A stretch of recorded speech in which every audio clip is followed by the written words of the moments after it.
Alright, so I got this oscilloscope. It's a Beckman Industrial Circuit Mate 9020. I don't know if they still make these or not. Definitely not this model, but I mean the company. Um, but yeah, it's made sometime in the 80s, I think. An online PDF had a copyright date of 1985. So yeah, it's pretty cool. Can turn it off, turn it on, right? And then change the intensity. There's a couple things. Oop, I don't have the. Okay, we're back. I don't have the actual probes, so I'm kind of just using paper clips and a breadboard, which I mean it works, but it's not.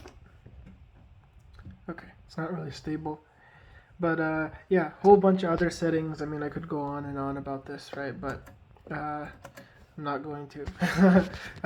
I'll just kind of show some basic stuff, So there's this website, nothing special, onlinetonegenerator.com, and then yeah, so just 1,000 hertz, right? And so it's set to sine, and you'll see. Oh, there we go. Yeah. So right now it's kind of like stuttering, but there's this button that kind of like stabilizes it.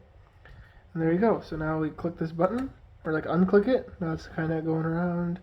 And we can try to manually stabilize it, right? By tuning this red dial. But I don't know. I'd rather not. So I just click that, and it's still kind of. There we go. All right. So that's really nice. So we have sine, then we have square, right?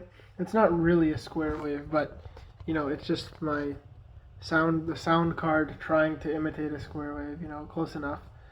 Sawtooth, right? Triangle, and yeah. Let's see what happens if I do 500 hertz. So we're gonna change it to 500 hertz. Let's see. Yeah, so it's like half, right? Which makes sense. And then instead of 1,000, if I do 2,000, it's just going to be more crunched. You change it back to sine, right? If I do 4,000, it's just more and more crunched. If I do 10,000, right now it's like really crunched. This is supposed to be a square wave. You can't really tell the difference, honestly, anymore. Triangle, sawtooth, square, sine, barely any difference. If it's only at 1,000, you can see the difference much more clearly. But yeah, I mean, it's pretty cool. It works clearly, right? We can, there's this thing called volt divide. Kind of helps us scale it a little bit.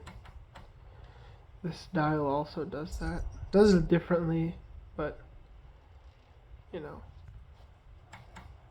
cool stuff. Not really centered. Let's see. There we go. Yeah. Let me see if I can. There we go. Yeah, doing it by hand is a little tough. It's still gonna move around a bit, but yeah, close enough. Yeah, it's pretty tough to do it by hand. But yeah, the button helps a lot. Just click the button, and yeah, so that's that. It's pretty cool, I guess. There's also the timing. You can really slow it down. Oop. It's just like barely like crawling across the screen, so that's pretty cool. And then you can just faster and faster and faster, and then now it's like so fast you can like